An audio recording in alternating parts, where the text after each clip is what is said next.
interacting too strongly with its environment, it typically doesn't have the deposition. It's spread out over many positions. This is what we call a quantum superposition.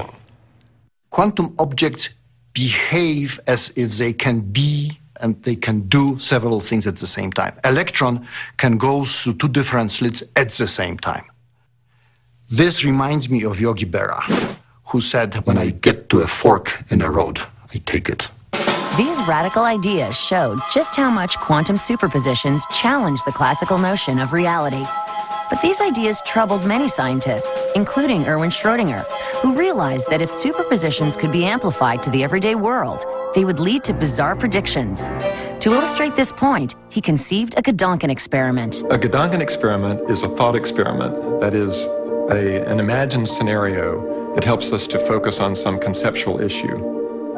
If you really understand a theory, you should be able to say what the theory predicts in all sorts of situations, including some that can't be carried out in an actual laboratory. Schrödinger's famous thought experiment has come to be known as Schrödinger's cat. Schrödinger's cat is kind of a parable about the idea of quantum superposition. Schrödinger was disturbed by the implications of quantum theory. Apparent paradoxes in quantum mechanics. He wanted to show how absurd quantum mechanics is. He came up with Gedanken experiment. A thought experiment. This was the idea. You take a cat. A cat? A cat. An unfortunate cat.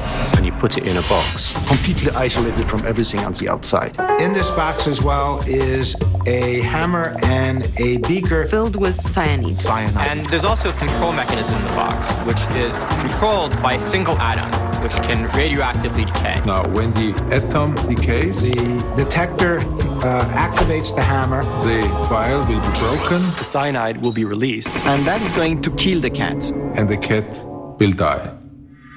And if it doesn't emit the particle, the poison is not released and the cat is alive. Now suppose that after, say, an hour, there's a 50% probability that the Geiger counter will have detected something. Until we look inside, the possibility exists that the cat is either alive or dead.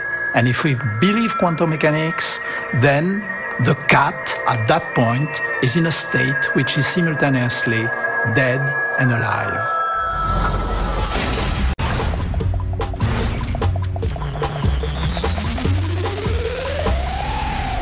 Schrödinger's point was that it's absurd to think that the cat is somehow simultaneously dead and alive just because it's described by a superposition. And so similarly, we should reconsider how we think about electrons in superposition. One answer you could give is to refuse to answer the question. You could say, well, quantum theory is just a set of rules for making calculations to tell you where you're going to detect light, and that's all. This is a so-called shut up and calculate school. All these different sorts of answers have been given by different physicists. There's no general agreement, and it'll probably be a long time before there is. Now, while physicists can disagree about whether to take this idea of the cat being simultaneously alive and dead seriously, the important point is that superposition cannot be explained away in terms of familiar classical concepts. And this is exactly what makes quantum mechanics so intriguing. Like Schrödinger, Einstein continued to be puzzled by this apparent paradox. Einstein felt that everything could be understood if only a deeper theory could be discovered, one which was more complete. To make his point, he came up with a new Gedanken experiment with his colleagues Boris Podolsky and Nathan Rosen at Princeton. They showed that certain combinations or superpositions of particles could combine in a bizarre and counterintuitive way that could not be explained by classical mechanics. The result is what's called the Einstein-Podolsky-Rosen, or EPR, paradox. The thesis itself was somewhat difficult for the layperson, and perhaps even for scientists, to understand. Ready? Okay. In a complete theory, There's an element corresponding to each element of reality. A sufficient condition for the reality of a physical quantity is the possibility of predicting it with certainty without disturbing the system.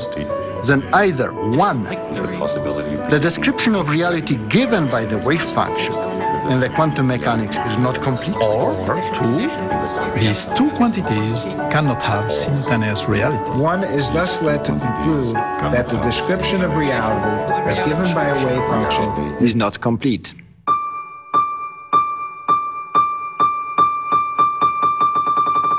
So what does this fairly dense statement mean?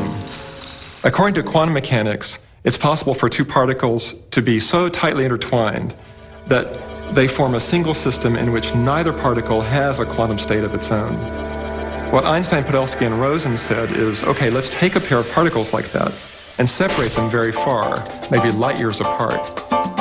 Then imagine an observer over here measuring particle A, and thereby giving it a state which it did not have before.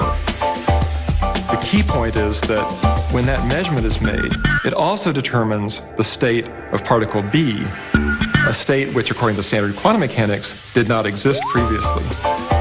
For Einstein, this was impossible. How could a measurement over here affect something instantaneously that's light years away?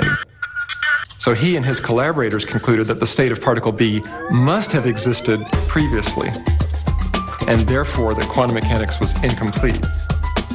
The idea of making a measurement over here and having it change something over there is what Einstein would have called spooky action at a distance.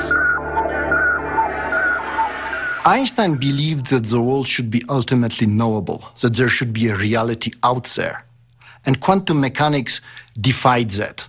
It didn't work this way. Einstein did not like that. That sparked his comment, God does not play dice with the universe. Many early quantum physicists, including Einstein, hoped that a deeper theory would be free of the apparent contradictions of quantum mechanics. Some scientists hoped that the weird quantum elements were just going to go away.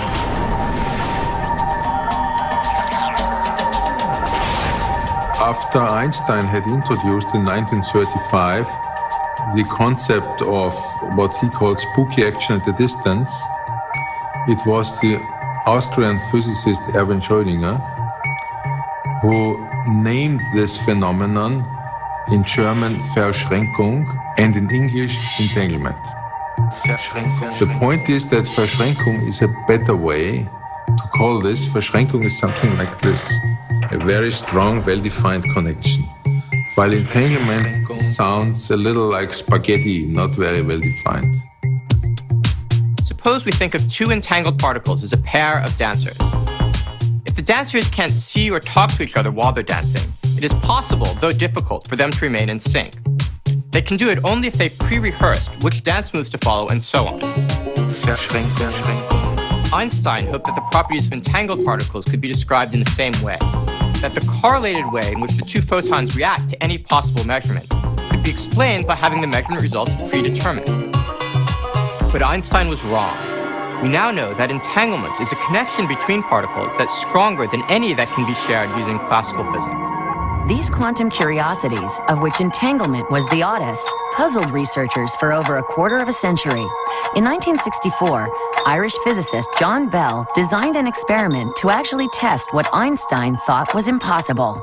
The Einstein-Podolsky-Rosen paper of 1935 was basically ignored for the first 30 years of its existence. Then John Bell came and showed that a basic, simple explanation of entanglement is not possible. This gave rise to fundamental experiments where people wanted to know, is nature really that crazy? Is nature really that strange? John Bell's paper on entanglement coincided with the development of the laser, which made these experiments possible. When I read the paper by John Bell, I discovered what entanglement was. And this was absolutely fascinating. Reading that paper was a shock, something like love at first sight. You know, this paper was explaining us that the big debate between Einstein and Bohr about the foundation of quantum mechanics could be settled by doing an experiment. I was an experimentalist. I wanted to participate to settling that debate. The basis of the experiment is to produce pairs of photons which are going to fly in opposite direction. And then, when they are separated by 12 meters, to make measurement exactly at the same instant. And the idea is that the two measurements, separated by 12 meters, must be separated in the sense of relativity. What do I mean? I mean that what I measure on one side should not be able to influence the result of the measurement on the other side. This is a critical point. special relativity tells us that nothing can travel faster than light. So it means that what I do here has no time to flow to the other end of the experiment. And for that, it was necessary that I could change the orientation of my polarizers in a few nanoseconds. Achieving this was a crucial and new part in my experiment. And what I did was to measure the polarization of each photon. Photons can be vertically or horizontally polarized, or polarized at 45 degrees. Now, a pair of EPR entangled photons is simultaneously vertically polarized and horizontally polarized. This is pretty strange, as strange as the Schrödinger cat, which is alive and dead. And now the question is, what is the result of the measurements? And in this strange situation, I found what was predicted by quantum mechanics, which is that whatever direction of measurement on one side, if I choose to measure along the same direction on the other side, I discover that both photons look aligned along the same direction. This means that the results of the measurements are strongly correlated, more correlated than any conceivable correlation in classical physics, in the classical world. It means that when the two photons are separated by 12 meters, they still behave as a single whole object. Einstein thought this was not possible, because it would mean that there is a kind of spooky action at a distance between the two objects. But if we want to reconcile the result of the experiment with an image we want to build, we have to put the spooky action at a distance in our picture. Einstein never really understood the fundamental difference between classical and quantum theory. That is why he found it so difficult to accept things like the uncertainty principle. But quantum theory agrees with observation. God really